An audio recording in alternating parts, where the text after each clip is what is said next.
because Oh, it's how wonderful. That's great. So, where were you before? Vermont. Oh, yes. Okay. I'd moved from there too. Yeah, I can see what you mean. Where in North Carolina are you? Durham. Oh, yes. Okay. Yeah, Raleigh, Durham. Yep. My cousin used to live in Raleigh. Okay. All right, my friends. I do believe we're live. Facebook always tends to go, or Zoom goes live a little bit earlier than expected, and it's normally just like what we were doing, chatting. Yeah. I'd like to welcome Jan Wallen and Greg Kettner and Colin Ryan. Colin and Greg, I met you in Los Angeles in what may just be the world's last live event. It was certainly my last event, and it was a great one. It was lovely to meet you. And Jan, I do know I picked you for this panel because there seems such conviction in that you were the person for the job. Oh, wonderful. Thank you. Nice. So to frame this up for people who are watching, to put it mildly, people are experiencing Zoom fatigue. We've been doing this since February. I remember when the news came that my business structure was fly around the world, speak at events, run retreats, and then Zoom was the icing on the cake. Now the Zoom is the cake, and of course the whole structure has changed. So to help us, it is what can we do? It's not just the audience, but how do we make it fun for ourselves? You know, what keeps us on our toes and fun and engaged as well? And that often comes across as engaging and building that connection. And of course, what can we do for our audience to keep them engaged? Now, Greg, you're a keynote. I'm going to read this like a newsreader. Greg is a keynote sales speaker and humor coach, empowering audiences across North America with passionate stories that will engage, make you laugh, and touch a tender part of your heart too. Now, you have a fantastic Facebook group, Greg, that I go to get my daily dose of humor. What's that Facebook group called? The Humour Lab. The Humour Lab. I highly recommend it. It's full of good memes, and I used to call them memes, and Danny never told me that it wasn't memes, it was memes. Colin Ryan, a nationally in-demand award-winning speaker, author, and coach with the background of a professional comedian and storyteller. I've got two comedians here. A speaker's mentor dedicated to helping talented experts become unforgettable, ambassadors, find their voice, and share their message. Wonderful. And it was really nice to meet you, an incredibly top bloke. I saw you. This is very Kiwi language, by the way. And meet you. Incredibly top. Top bloke. And Jan Wallen is the find new clients fast strategist, as much as 25% faster than traditional methods. Jan's insights are sought after and sourced by NBC, ABC, CBS, and Fox News Business, News Daily, and the Business Insider. That was a real tongue twister. ABC, NBC, and that's right. CBS. Yes. Okay. Colin, could I start with you? Of course. Okay. If we were thinking about it from an audience perspective, people who are on our Zoom calls, and it could be our consistent clients from our programs, or when we're doing web training. What is a tool or a trick or a skill that we've kind of sharpened since lockdown or this pandemic? Yeah, I mean, I also was an in-person professional speaker, and so I developed a mindset that has served me really well this year, which is to remember that the audience wants you to do well. They want you to be comfortable. Yeah, yes. They want you to want to be there. So any thoughts to the contrary, that they hate me, that they're looking through me, that they're waiting for me to mess up, call them out as you hear them, because they're just not the case. And I think now more than ever, in a virtual way, we have to practice that. I may not be able to hear you laugh, but I bet you're smiling, right? I may not be able to hear you go, good point, but I bet you're with me. You chose to be here. Nice. So this is a real mindset. Yeah. This is a real mindset. It's calming that chatter, isn't it? Yeah. Why did you, just out of curiosity, why did you develop this? Was it because you started to notice that you were doing this? Oh, yeah. 100%. I am not a naturally confident person. I have anxiety. I have self-doubt like anyone else. And I happen to love speaking to an audience. So I just had to push through it. And you know, I would always think, oh my gosh, I'm going to be so bad, or I'm not going to make people laugh, or, you know, people will sort of walk out and write a scathing review. And it just never happened. And I started to go, maybe I'm not the best judge. I love it. Listening to an audience. I love it. I wonder how many public speakers get anxiety, because I mean, I've been doing this for 27 years and I still get nervous. Yeah. I think I did that in LA. I still get nervous. And I know there's Oscar winning actors who still throw up before they go on stage. Sure. You know, it doesn't end. I really like that, because that's not something that, I don't know about Greg or Jan, but I wouldn't have thought of that as a trick or a tool. It's like, of course, my audience want me to do well. You know what I mean? And I think too with Zoom is, I mean, this is a prime example, is I see your faces and what's happening, whereas in an audience, you're not so clear. But here I can see if you're looking down at your phone, or you know, you're watching something else, and I'm like, oh my God, I'm losing them. And you start to panic and go inside. Right. Yeah. It is a bit of a trip from the audience perspective, because you're now sort of sitting on the stage. Yes. Yeah. It really should look like you're listening. Sitting on the stage. I like that. That's good. Greg, what about yourself? What have you learned like this year by having to sharpen the skill of this space? I've learned, and I will vouch for Colin being a great speaking coach. He was my coach and really helped me fine tune a story. I've been on so many of these Zoom meetings, even before COVID, but it's probably about 300 now. And I've really learned to keep people engaged and keep the fatigue away, is to be memorable. And a really good way is to tell a story, right? A lot of us have seen these Zooms where it's a PowerPoint with 12 font and a massive amount of words. But if you can have a picture on the screen and tell a short story with a lesson, people are going to learn, because a picture is worth 1,000 words, but a story is worth 1,000 pictures. So that's what I've learned. Greg, there's a real art to storytelling stuff, but when you talk about you've got one image on the screen and that's telling a story, you mean you've got an image there and then you elaborate on that image or tell a short story around that. Right. What if, I'm gonna put you on the spot, is that okay? Sure. What do you think, like a couple of key points to storytelling? Because most people at home we're talking now to business people, entrepreneurs have been forced into an environment they're not used to, and they've never had to tell stories. Yeah. So now you're right. It's become part of everybody's business now. If you're on here, you're now presenting. So what's a couple of keys to storytelling? Well, I think it's, first of all, I also come from a stand-up comedy background. And so, you know, you have the premise, which could be your picture on the screen, and then you have your setup, and at the end of the story or the reveal is the punchline. So if you have a story and you want to walk somebody through it, set it up so that and telling it in first person really helps as well too, right? I could say, so I went on a walk, but I go, I'm walking down a street. It's night and I hear footsteps.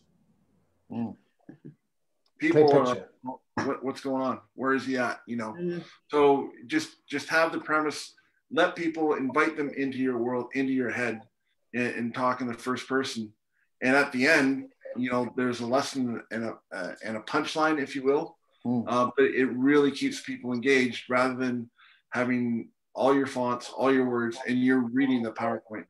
To me, that you're not prepared if you're reading the PowerPoint to your audience. 100%. So, there's something you said there, Greg. I was literally just speaking about this in an earlier call. Is everything that you're saying is painting a picture for your audience. Everything you're saying. So quite often when explaining things, people will over-explain or articulate a surface level of information instead of, and you might mention, someone was speaking about forgiveness just before, but I wanted to understand from them what forgiveness meant.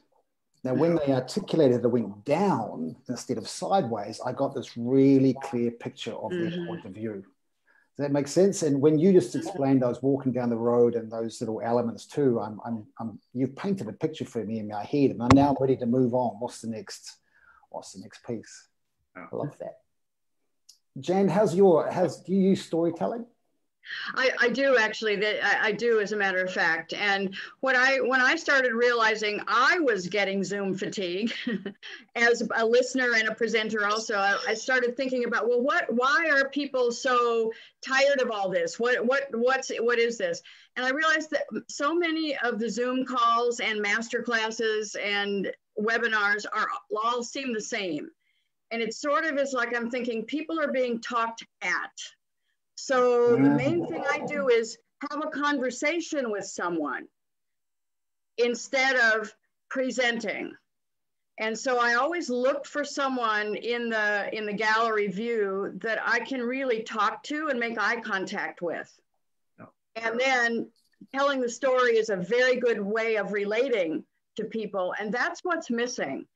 It sort of is like we don't have the social things anymore, and we're all isolated. Some people are more used to it than others. Some people like it. Back and forth. That's right. We don't have the back and forth. So I've also started making my presentations more interactive, and I enjoy others. I was on one the other day, and she used something called Mentimeter to do a poll. And, you know, we've probably all seen polls in Zoom and other places. This one was much more interesting because people filled in we filled in our answers, and it made a word cloud on the screen right there. So that sort of brings people's attention back. It's easy to wander if it just seems like it's a presentation and just being talked rather than a conversation. So there's two things there. One is when you're telling a story, you do tend to focus in on one person and really engage and connect with that one person. And the second piece, just shows you, I just had my birthday and I've just forgotten the second piece, was that piece of, was it a software or something? Making it more, yes, it is software. I hadn't used it before, I hadn't seen it, but I've seen polls. But if people do polls on Zoom, they all look the same. And because it just is it's all done the same. This one was very different. And so I'm really looking forward to testing it out myself. So often on a poll, you have a choice of A, B, C, D, or choose 1, 2, 3, 4. And then you get the poll results with a bar chart or something. This one actually made a word cloud in color that was interesting to look at. So as soon as someone typed something, it changed on the screen. And I find the visuals like this and something moving and interesting and different really draws people back in. Nice. So that's basically looking for advancements or tech options to incorporate into your Zoom training. Fantastic. Coming back around, by the way, guys, you don't have to wait for me to like call you in. You can be boisterous and like yell over the top of each other if you want. But Colin, just coming back to you, listening to what Greg and Jan and myself have just been talking about, is there anything to add on that? Like, again, how do you find the connection? How do you find developing a connection with your audience via Zoom? Yeah, well, let's see if I can answer that. I had an answer a second ago with tech when Jan mentioned the technology, and I thought it's helpful to keep in mind the technology is not you. It doesn't represent you. I think it's very easy. I mean, Andrew, I think you and I probably have a similar experience where we've spoken a lot, right? And so there is this sort of strange dichotomy of in-person speaking versus this now. And I'm still adjusting fortunately I've had a lot of experience speaking. And one of the things I learned early on in speaking is the most important person in the room is the tech person. You meet them beforehand, you meet them an hour beforehand, you make them your best friend. Like you learn their name, you genuinely care and connect, because that person will save your life, right? So all that to say, even when you have an expert on your side, the technology is still going to fail. It's going to happen in front of people. And you just have to learn that this is not my fault. Nobody's mad at me.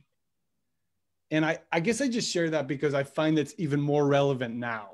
You know, you can't go prepare an hour before and then just walk onto the Zoom, you know, because you have to log in, and all of a sudden something could happen as you're about to start. I mean, the Facebook Live like this is even more of that pressure. So I guess I would just say, in order to stay engaged with your audience, try to remind yourself that technology failures are not viewed as your fault, right? If the Zoom link is slow and it buffers, that's a great opportunity to practice this, I think, because people, you know how when someone tells you your connection is slow, you like take it on, you know, you go, I'm sorry, I've been meaning to call the internet person, you know, it's like, no one's mad at you.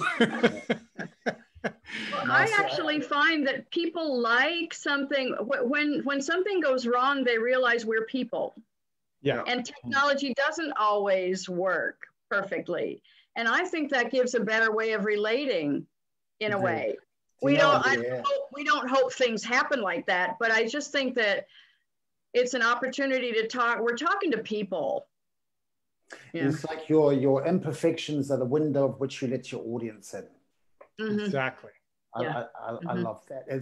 There's classic examples of when music is too perfect live.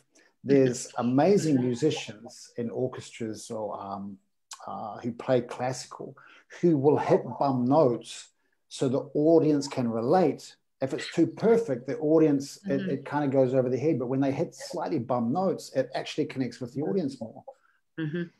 Did you guys know that, or was this brand new information? No, that's right. That's right. No, that's very true. That example. Yeah, so do I. Yeah.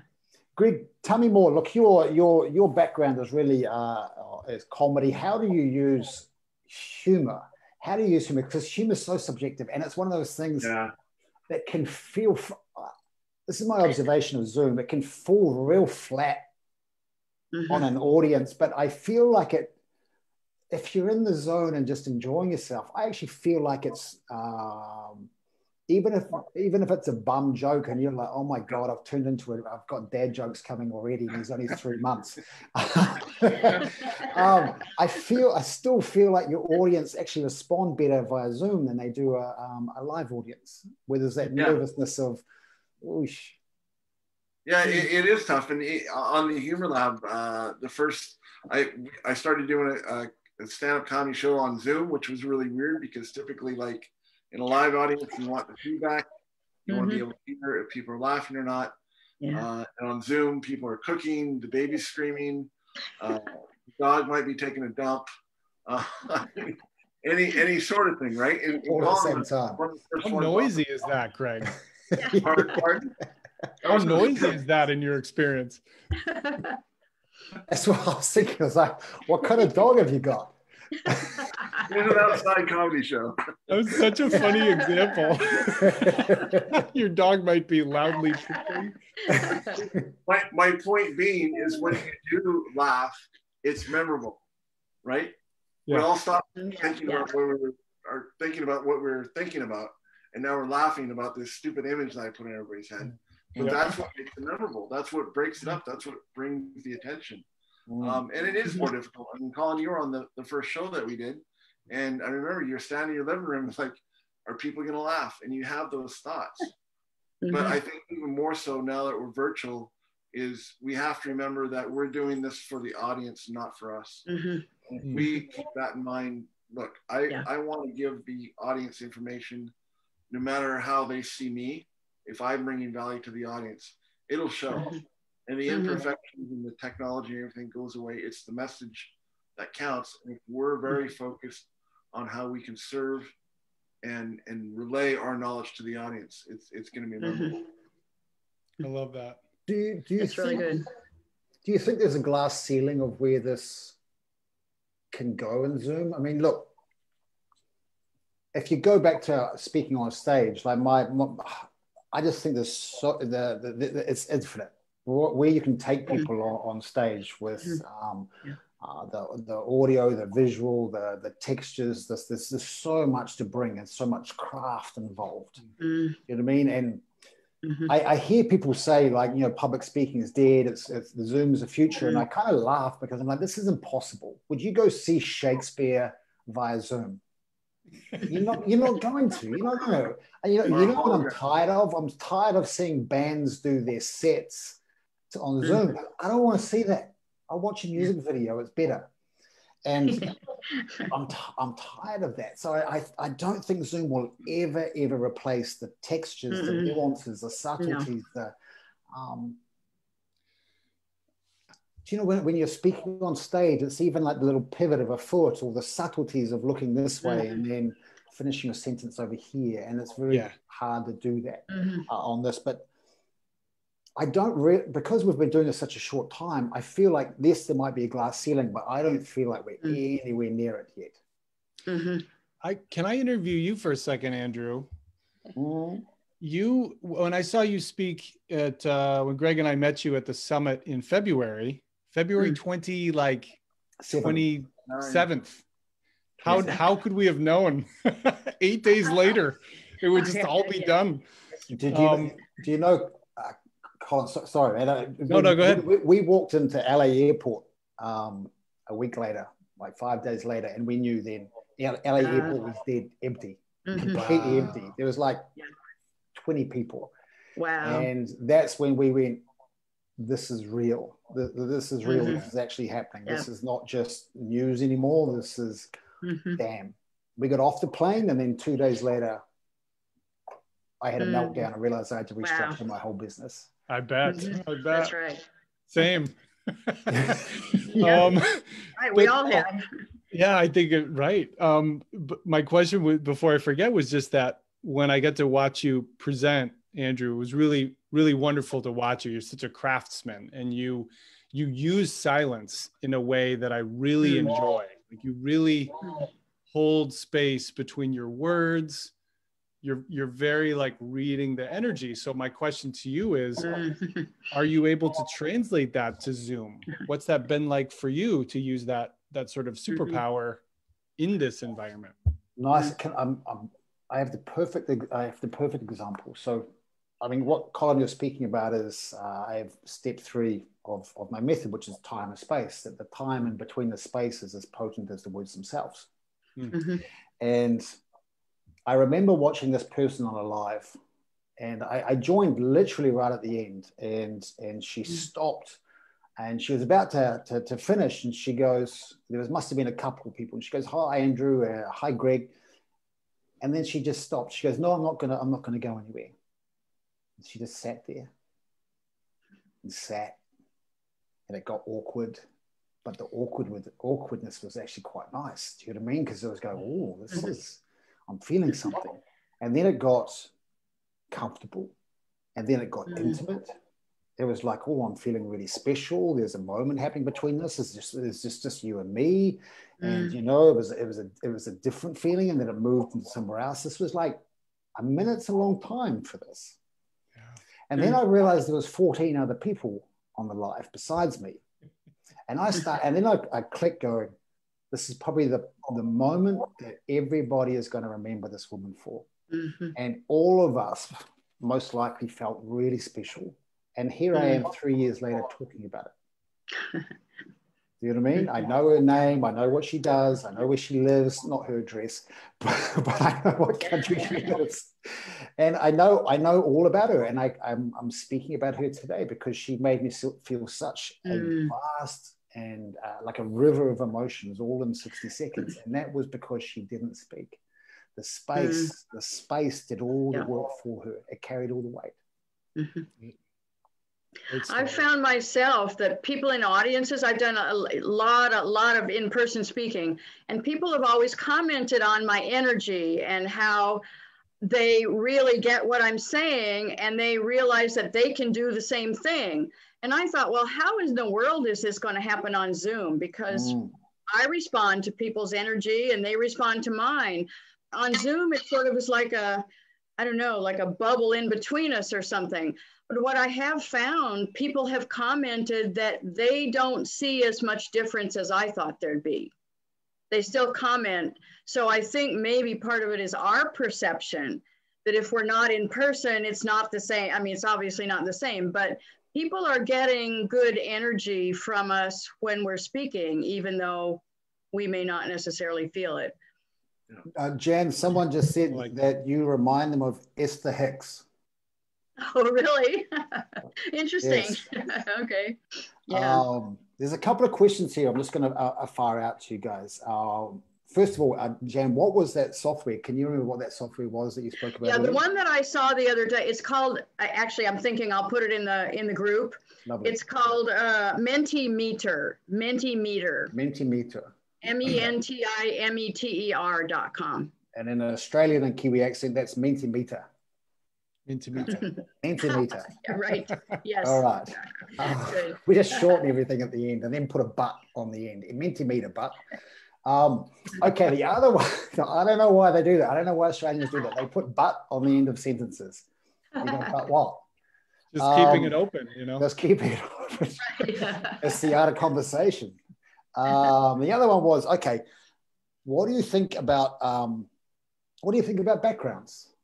People talk about they're obsessed by backgrounds. I mean, I've been pushed out of my favorite, of my big office. It's now become a spare bedroom, even though no one's allowed to come and stay, into this tiny office with the lights. And this is the best I've got at the moment. And I have a bit of a complex about it sometimes. And what do you think about backgrounds?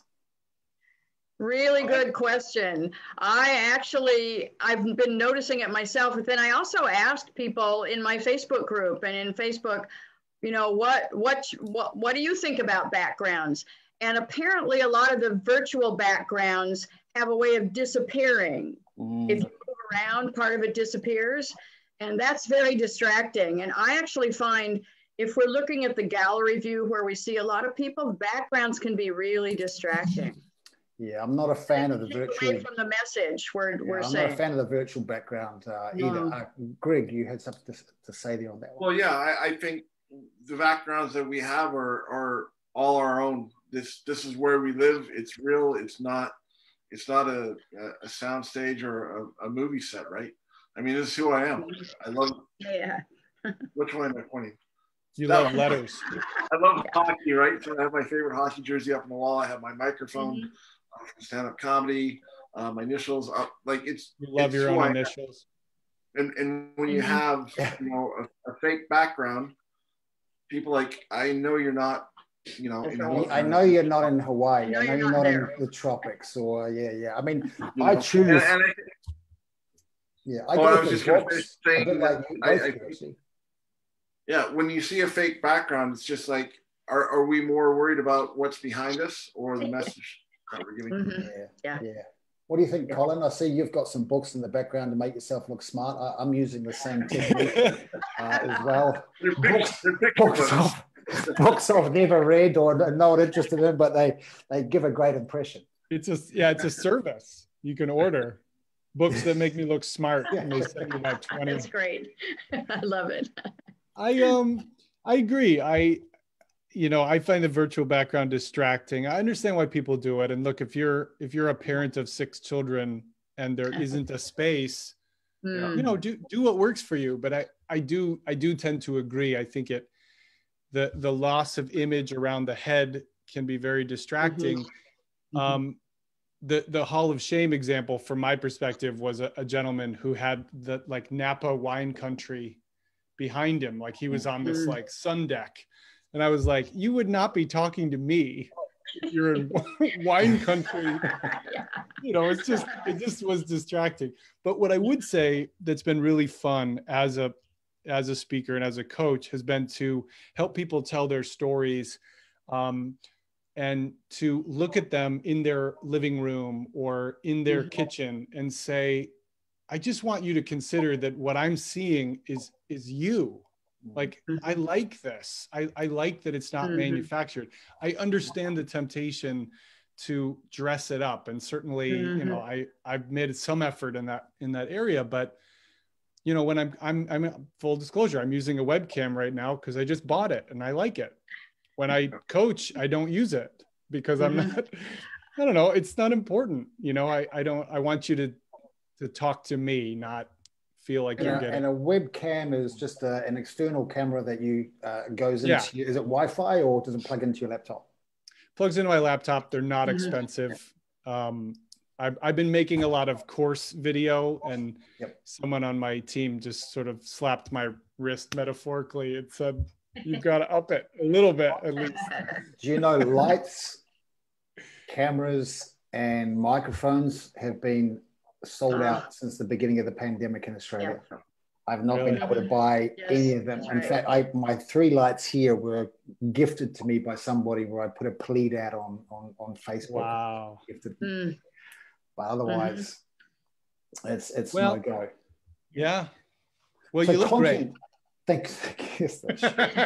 So content, I mean, I'm a content king. Content, your depth of understanding of your area, don't just be good, be great, become masterful. Your content and how you articulate it and put across is always going to sit on top of your background. Like, that's secondary. If you're relying on your background to have clients and to impress people, you've probably already lost the game. Right. Yeah, absolutely. Coming around to this, back down to here, Colin, you can't see my mouse. I don't know why I'm using my mouse to point you. Coming back down here, Colin, listening to us so far, is there something that we haven't touched on, a skill or a technique or a tool that you use to either engage or to connect your audience when we're speaking on Zoom? Oh, well, gosh, I'll give you my favorite technique, and it works in person, and it's especially valuable here. And it is to create interaction. There's a couple of very basic components to it, the way it's worked for me. Number one is to ask a question that is easy to answer. Are there any questions? Is not a good question. It's so broad. I will put my hand up as falling into that trap of asking, is there any questions? And then going, why has no one got any questions? Yeah. Well, and you know what happens next for a lot of people, and I'm not outing you. I haven't seen you do this, but I've seen people do this where they say, are there any questions? Okay, let's go on. It's who was gonna get their hand up in that amount of time. So for me, the strategy is to reverse both of those elements. So you ask a really easy question. What's something I've said so far that's resonating with you, right? Nice. What's one thing you might be thinking you'll do at the end of this call? And then the second piece is to just hold a smile and hold a silence and count to like 5. It feels like a really, really long time. But if you look comfortable, it's fine, right? It's not going to be fine if you get to 15. It's like your story, right? Like that's for Jedis. Like, you got to know what you're doing if you're going to hold a minute of silence.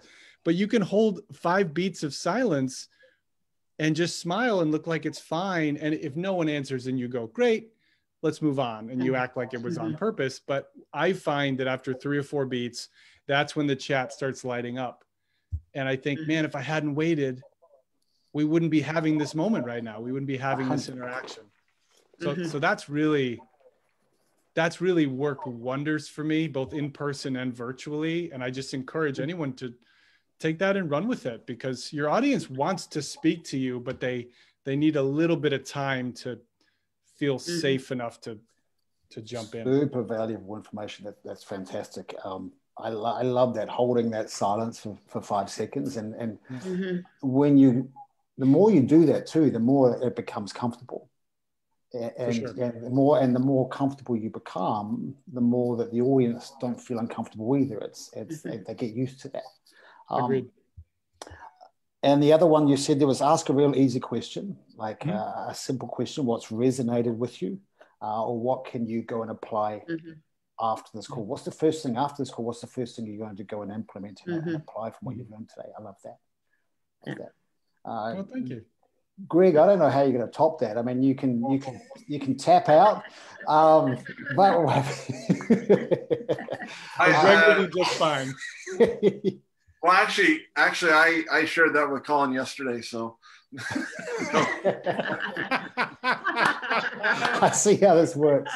Nice.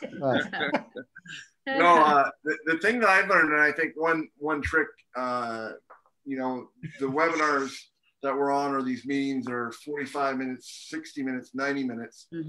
And like you were saying earlier, some people just tap out, or if they watch the replay, it's too long. And when you're on Zoom, you've been on your fourth Zoom call, you're hoping that you're going to find something, and you're on your phone, you're looking out at the neighbors, feeding the dog. If you can keep your meetings to 30 minutes, it'll shorten the attention span, and people will be more apt, they'll have more energy. And then just give them 3 points. I don't know how many of these Zooms I've been on, whether it's 7 points, 7 ways to do this. I don't care. I probably don't care about 2 through 7. I want one thing from this webinar that I want to be on. I love this. You know, if everybody on that webinar, what's the one thing you're going to do? Like Colin was saying, what's the one thing you're going to do after this? I don't care about 4 and 5 and 6, because we don't have to. We're humans. We're not like that. If we can get one thing down that's going to make our day better, our next meeting better, do that one thing. So shorten the meeting, 3 points maximum, and that's it. And if you have more to say, because we all do, because we're experts in our field, that's another webinar. That's an offline conversation. It's a phone call. So shorten the meeting. Greg, this brings me up to this too, on group coaching calls. Is there a certain format? I mean, on group coaching calls, the hard part is people. How do I coach people in a space like this? Do you find that if there's 10 people, just using a nice example, do you just coach one person and the rest of the people see that example, or do you work with everybody at the same time? What I found worked best, and I've learned this from Jake Valentine, is to start out the session and whatever the topic is of the day, or what you're going to share with the team. And then you can throw people, if you had 10 people, throw them into 2 groups of 5, right? And then as a presenter, you can jump back and forth into these rooms and say, all right, here's the idea. Let's go into a room for 10 or 15 minutes, and everybody gets 3 minutes. Have a discussion, and then at the end you can bring everybody back. So try and break it up a bit, because I do find it at times when you're coaching there's 10 people, it's more like giving a lecture than the one-on-one. But if you can separate it, people in the room for 8-10 minutes, and as a facilitator, I can jump back and forth, and then we all come back together and share. Now, this is something quite technical, Greg. So I haven't used this, by the way. This is why I'm curious. There's group rooms, did you say, via Zoom? You can put people in, and you can designate the rooms and who goes into those rooms. Yeah. And then you can frequent those rooms as the host as you choose. Absolutely. And that's just a function that you find in. Just down at the bottom, it should be under more, or the 3 dots. Yep. And it'll say rooms, and you can actually, if you want, and you have the time, you can put certain people with certain people, or you just hit the button and it randomly splits people up. And I like the random button, so I mean, there's more collaboration that way, I find. I love that. I like that. This is something I'm going to use next week. The other thing you might do. Rooms. Oh, sorry. What's that, Greg? Oh, I was just going to say, Andrew's one thing is use the rooms. Use the rooms. One thing after this. My next coaching call, I'm going to use the rooms. I love it. There you go. And make sure everyone has your mobile number in case somebody ends up in a room by themselves, like I did last week, and you can go, somebody come get me. That was on purpose. It was on purpose.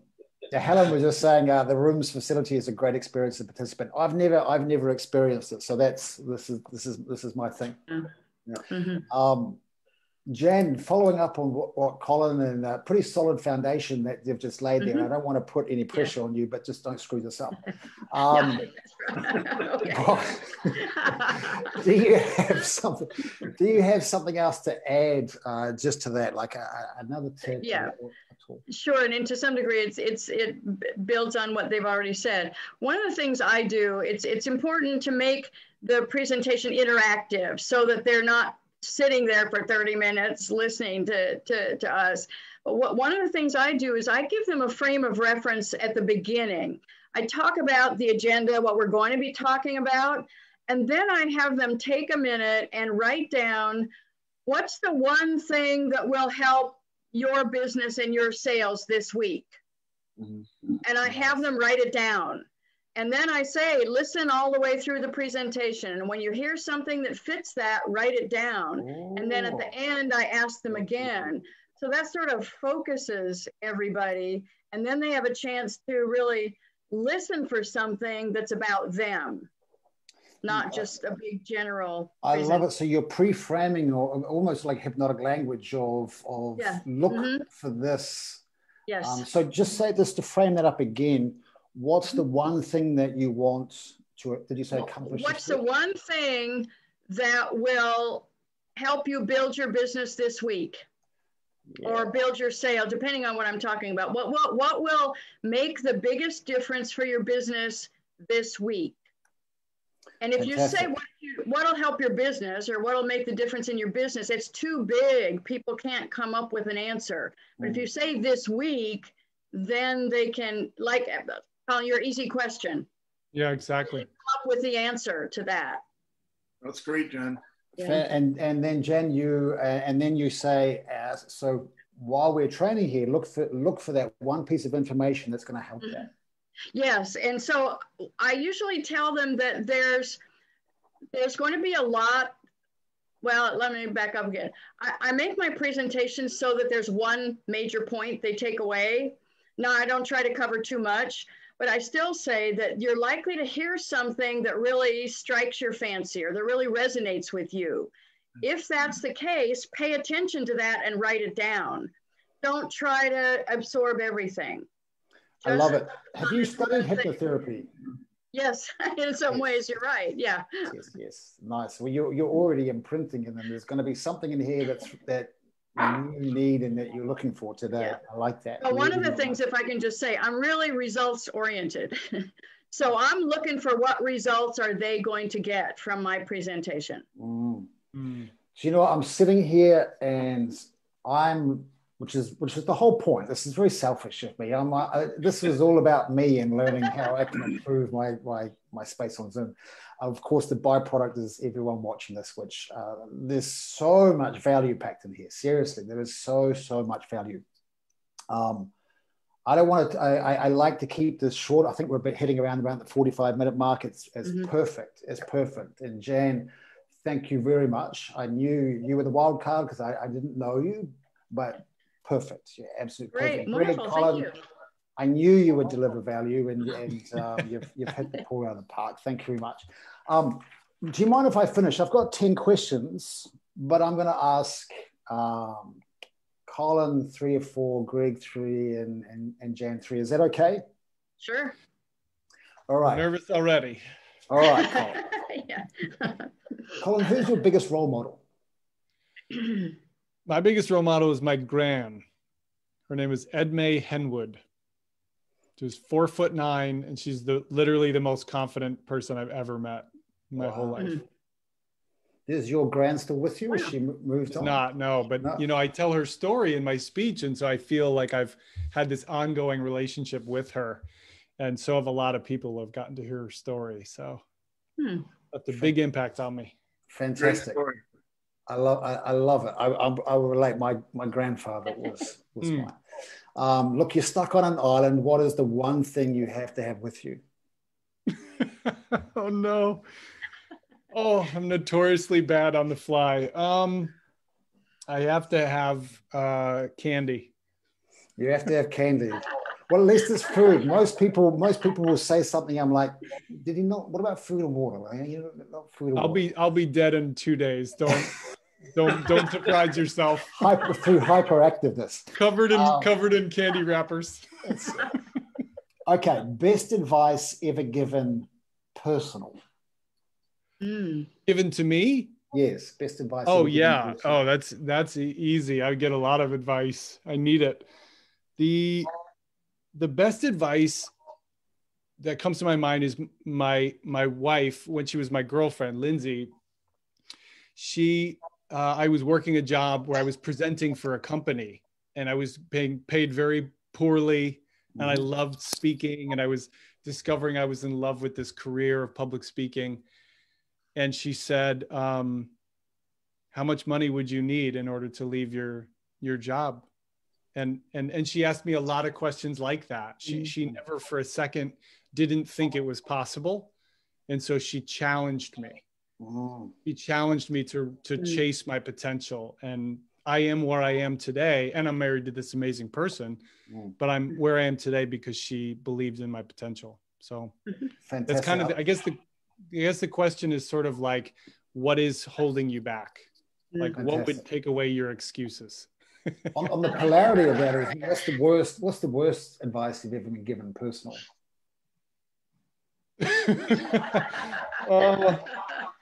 Drink this. Yeah, right. Well, I had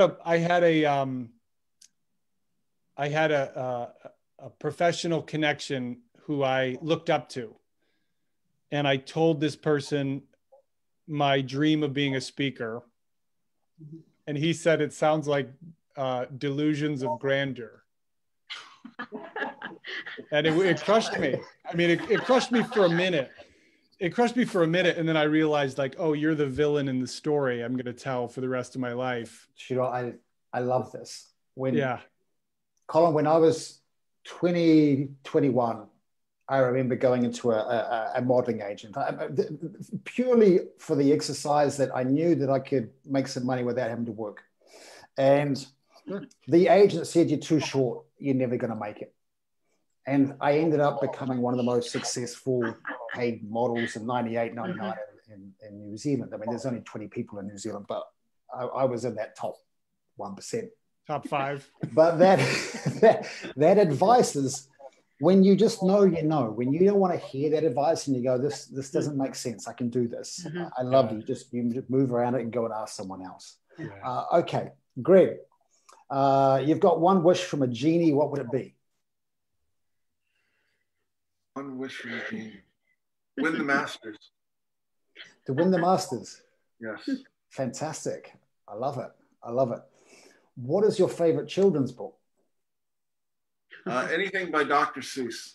And probably, I'm a big fan of sales, and I've done sales my whole career, and probably the Green Eggs and Ham by Dr. Seuss. Because the beginning of the story, he was like, exactly, right? They're simple, there's lots books that make me stop. Yeah, no, it'd be Green Eggs and Ham by Dr. Seuss. Fantastic. I have that. I know the places you'll go. Yes, that's all. Yes. Yeah. Okay, last one. Greg, how do you find play in your business? Well, this is pretty easy for you. It's what I do. I get to wake up every day and make people happy. And my mantra is, if I can change my world one laugh at a time, I've won. So the more that we play, the better everybody's going to be. Fantastic. Jan, are you ready? I'm ready. Okay, off the bat, I'm just reading this in order. I didn't save this for you. Okay. Name something that makes you go, Chocolate. Always the answer. Where did you have your first kiss? Oh my goodness. A mountaintop in Colorado. Ooh. Pretty good. You'll be surprised at the amount of people that have said behind the shed at school. It's cliche, but it comes out. Tell us something about you that we don't already know. Tell us something about you. It's a wonderful question. I love this one. I have a number of them. One of them was, I was on my way to see a client in Hartford, Connecticut on 9/11 rather than being in my office in the World Trade Center. Wow. Wow. It changed my life. Wow. Absolute life changer, game changer. Yep. Thank you for sharing. Now, team, I feel like we got more out of this than even I expected. You've raised the bar. Please, there's going to be people watching who want to know where to find you and get involved with all this information that you share. Jan, where can people find you? You can also put this in the comments, by the way, of course. Great. Okay, I'll do that. You can find me at my website, www.janwallen.com. That's JANWALLEN.com. And also my Facebook group, Turn Your Expertise into Profits. Oh, I like the sound of that. Leverage. Greg. Same website, not Jan's website, my website. Just my name. Kettner.com. Or my Humour Lab group, which both of you are. Jan, we'll get you on there soon. It's just on Facebook, the Humour Lab, all one Humour word. Lab. I love fantastic group, by the way. Really good people and good humor. Colin, again, man, in my own, following my own heart, speaking. Where can people find you and get more access to your expertise? Well, thank you, Andrew. I've really enjoyed this too. I also have a Facebook group. Mine's called Courageous Presenters. We talk about storytelling. We talk about speaking. We talk about communicating our message and connecting. And I love it. So it's a community. I really welcome anyone who wants to come check it out. And what about you, Andrew? Okay, I got a question for you. Pop quiz question. If you had to have another fruit on your shirt, it couldn't be pineapple, what would it be? Raspberries. A raspberry. Oh, it's so fast. So fast. Now, Right away. something that people know me before is that whenever I'm speaking, and I didn't do it at Jake's, but I eat raspberries while I'm speaking. You do? It's normally my thing. I will have a punnet of raspberries on the side or in the console in the middle, and I'll eat raspberries as I speak. And quite often it's the audience participation that they tell me when I've got pips in my teeth and I need to remove them. But it's my thing. I love it. It brings me back to picking raspberries off the bushes at my grandmother's and granddad's house when I was a kid. It brings me back to that children essence again, that child essence. Ooh, you see what Andrew did there? Great. That was nice. That was beautiful storytelling. Nice and compact. You brought it together. I love that. Thank you very much. Thank you, Andrew. very much. Thank you, Andrew. This is wonderful. My pleasure. So much fun.